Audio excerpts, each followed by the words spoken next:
প্রিয় দর্শক, আজ আমরা কথা বলবো ডেমোক্রেসি ডায়াস বাংলাদেশের চেয়ারম্যান ও ঢাকা বিশ্ববিদ্যালয়ের শিক্ষক অধ্যাপক আব্দুল্লাহ আল মামুনের সঙ্গে। অধ্যাপক আব্দুল্লাহ আল মামুন, আপনাকে স্বাগত। ধন্যবাদ সবাই। জুলাই সনদ স্বাক্ষরের পর একটা আশা জেগেছিল জনমনে যে নির্বাচনকে সামনে রেখে যে সমস্যাগুলো রাজনৈতিক দলগুলোর মধ্যে চলছিল সেটার একটা সমাধান হয়েছে। কিন্তু জাতীয় ঐকমত্য কমিশন জুলাই সনদে যে আইনি ভিত্তির যে খসড়া সরকার প্রধানের কাছে জমা দিয়েছে সেটি নিয়ে নতুন করে বিতর্ক তৈরি হয়েছে। বিষয়টিকে আপনি কিভাবে দেখছেন?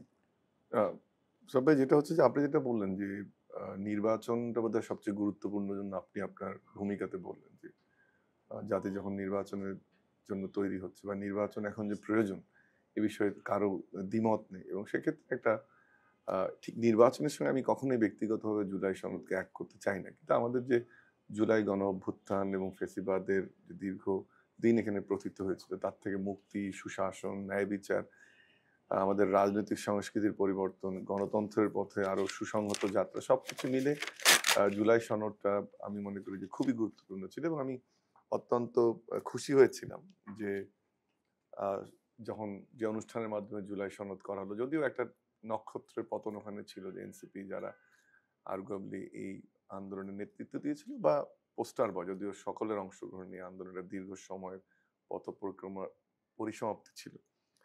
কিন্তু তারপরে আমরা খুব আশান্বিত হয়েছিলাম যে জুলাই সনদের যে প্রস্তাবগুলো আছে সেটি বাস্তবায়ন হবে, আমরা নতুন একটা গণতান্ত্রিক যাত্রা শুরু করব, সুশাসনের দিকে যাত্রা শুরু করব।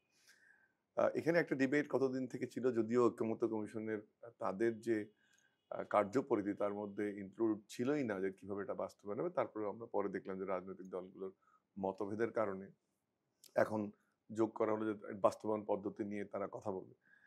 আহ, আমার ধারণা ছিল যে যে মোড়কে জুলাই সনদটা স্বাক্ষরিত হয়েছিল সেভাবেই বাস্তবায়নের পথে যাবে এবং সেখানে আমরা ধারণা করছিলাম যে হ্যাঁ, কনস্টিটিউয়েন্ট পাওয়ার হয়তোবা সংসদকে দেয়া হবে, একটা নির্ধারিত সময়সীমার কথা আমরা বলছিলাম। কিন্তু রাজনৈতিক দলগুলো যে ডিসকমফোর্ট ছিল কিছু, বা নোট অফ ডিসেন্ট যেটাকে পপুলারলি আমরা কয়েকদিন থেকে বলছি, সেই জায়গাগুলোকে হয়তো বা ওই স্পেস গুলো রাজনৈতিক দলগুলোকে দিয়েই জুলাই সনদের বাস্তবায়ন হবে। কিন্তু এখন আমরা দেখছি যে পুরো যে প্রক্রিয়াটা, এতদিন ধরে এত আলোচনা অনুষ্ঠান, এত লোকের এফোর্ট, রাজনৈতিক দলগুলোর অংশগ্রহণের যে সদিচ্ছা এবং তাদের যে সহযোগিতা, সেটা বাইরে গিয়ে মনে হচ্ছে যে ঘাট ধরে করানোর মতো একটা আয়োজন আসলে এই প্রস্তাবনায় করা হয়েছে। আমি মোটা থেকে ৩টা কারণ বলি যে কেন এটা করা হয়েছে। আপনি বলছেন যে গণভোট হবে। গণভোটটা আপনি ভাগ করে আসলেন। আ ৮৪টা থেকে ৪৮টাকে আপনি আলাদা করলেন, যেখানে ৩৬টা নিয়ে নোট অফ ডিসেন্ট পলিটিক্যাল পার্টিগুলোর আছে। তাহলে আপনি যদি গণভোটেই এটা করতে চান এটার জন্য এবং পরে বলে দিচ্ছেন যে ২৭০ দিনের পরে অটোমেটিক্যালি এটা আবার কার্যকর হয়ে যাবে। তা আপনি ৪-৫ জন লোক বসে বা দলগুলোর সাথে আলোচনা করে যখন এটা আপনি করবেন, প্রথম কথা হচ্ছে যে জনগণ এই প্যাকেজটা বোঝে কিনা, আমাদের পলিটিক্যাল অ্যাওয়ারনেসটা আছে কিনা। তারা সম্ভবত সঠিকভাবে বোঝে না বা আমার কথাটা তারা বলবে জন্য আমরা সংসদে তাদেরকে পাঠাবো। কিন্তু আমরা কি কয়েকজন মিলে বসে এই ৪৬টা সংস্কার বা ৪৮টা সংস্কার আমরা করতে পারি? এটা একটা বড় প্রশ্ন।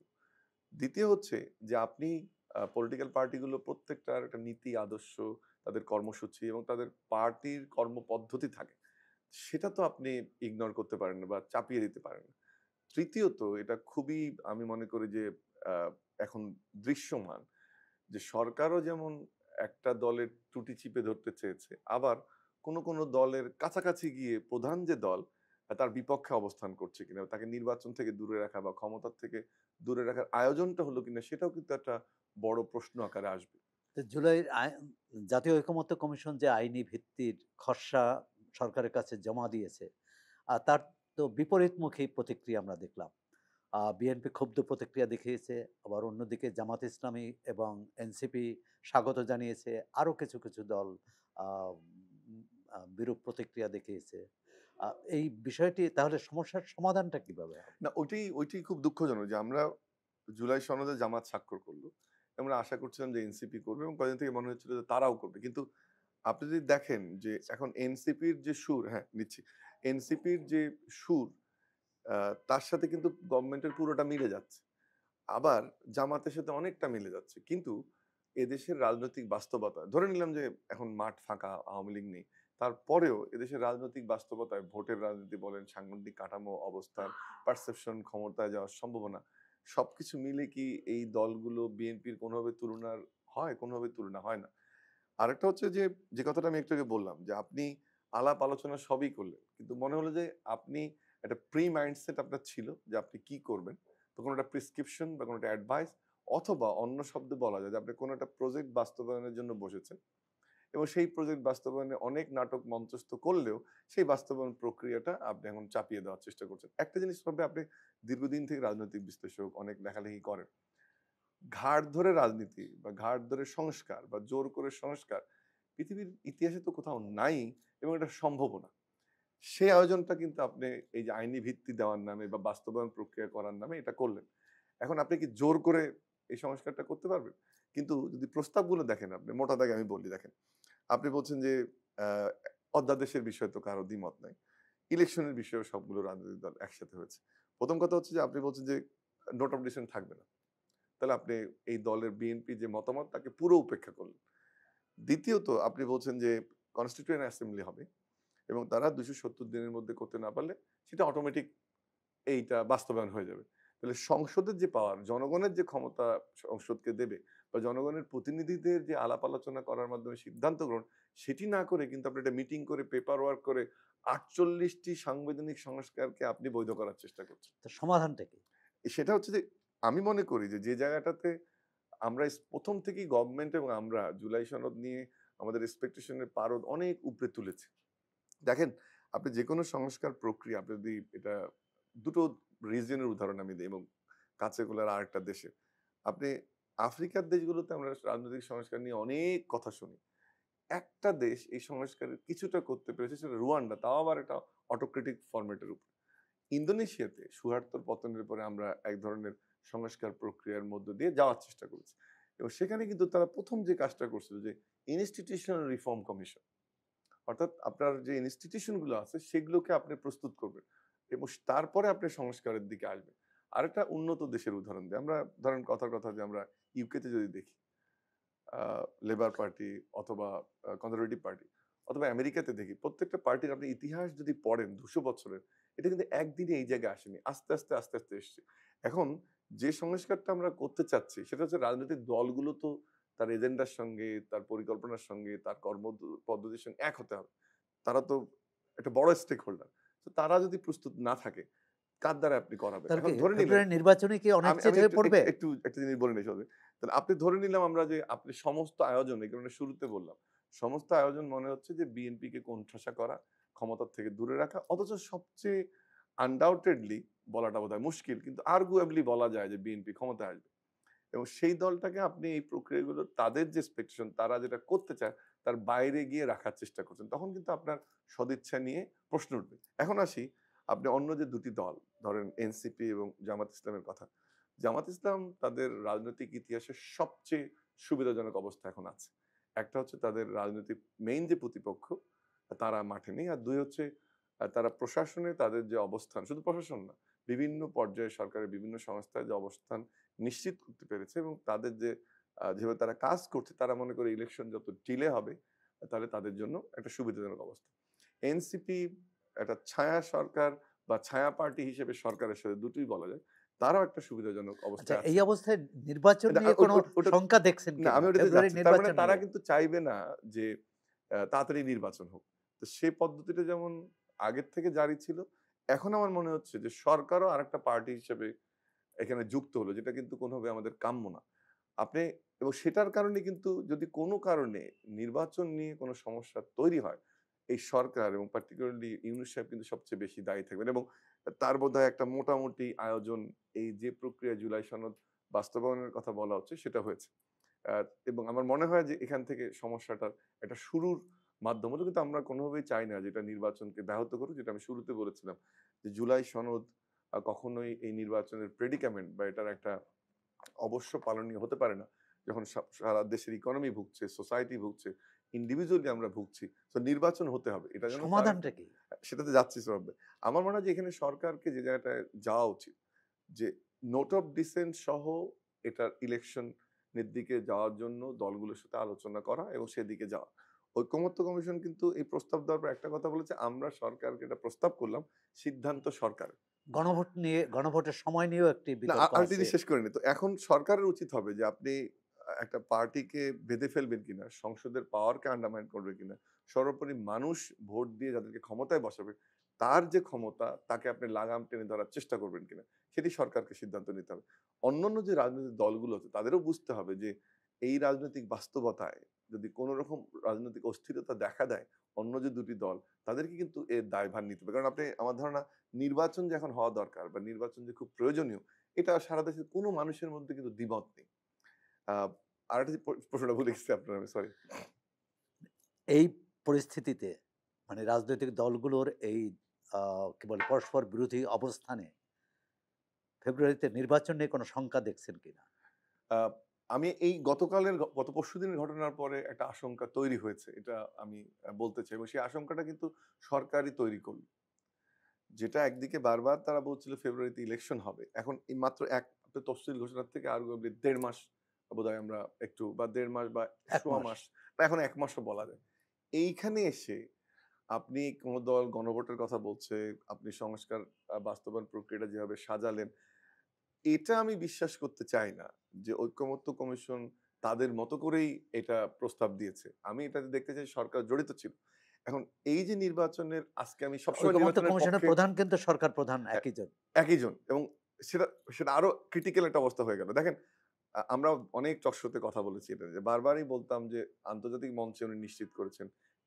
জাতিসংঘে গিয়ে ভাষণ দিয়ে দেশে বারবার বলছেন নির্বাচন নিয়ে কোনো শঙ্কার মধ্যে আমরা থাকতে চাই না।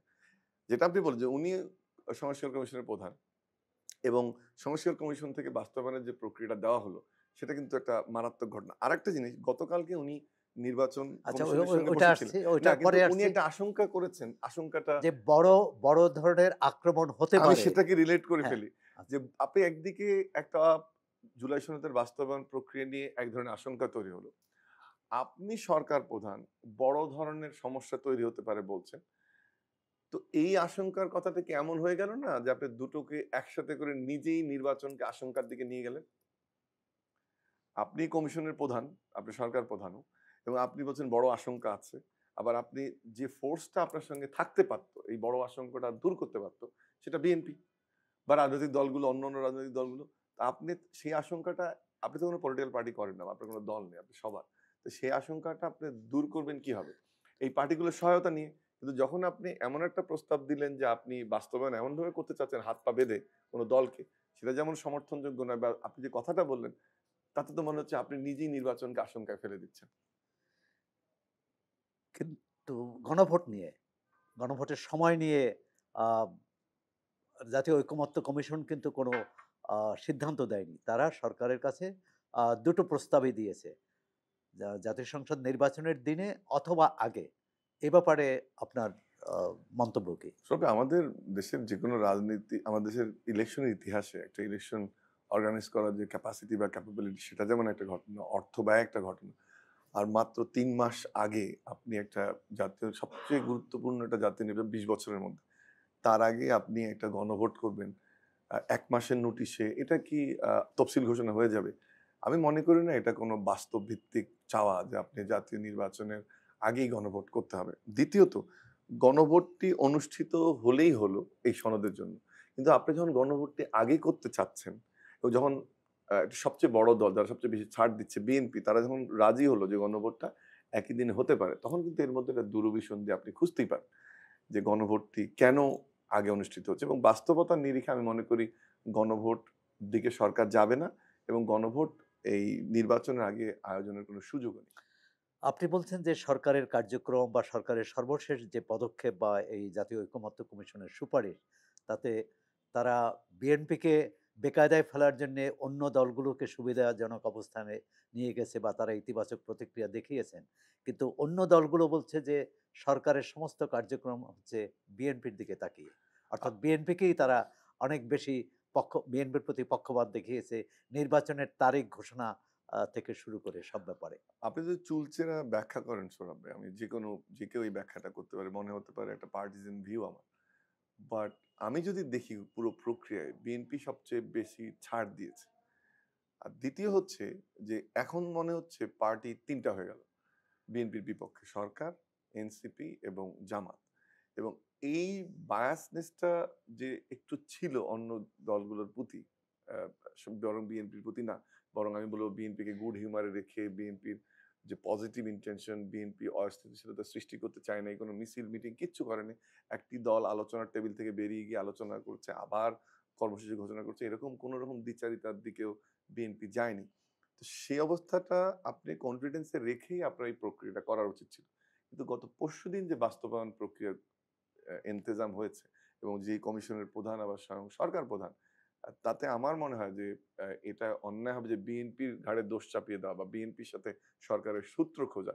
কিন্তু আদতে কার্যক্রম যদি দেখেন আপনি, সরকারের ভাগযোগ বলেন, সচিব বলেন, বিভিন্ন প্রতিষ্ঠান বলেন এবং যেভাবে জুলাই সনদের পরিসমাপ্তি বা বাস্তবায়ন প্রক্রিয়ার কথা বলা হয়েছে, এটি বোধহয় অমূলক নয় বলা, যে বরং বিএনপিকেই সবচেয়ে বঞ্চিত করা হয়েছে। আপনাকে ধন্যবাদ। দর্শক, এতক্ষণ আমরা কথা বলছিলাম অধ্যাপক আব্দুল্লাহ আল মামুন, ঢাকা বিশ্ববিদ্যালয়ের শিক্ষক এবং ডেমোক্রেসি ডায়াসের চেয়ারম্যান।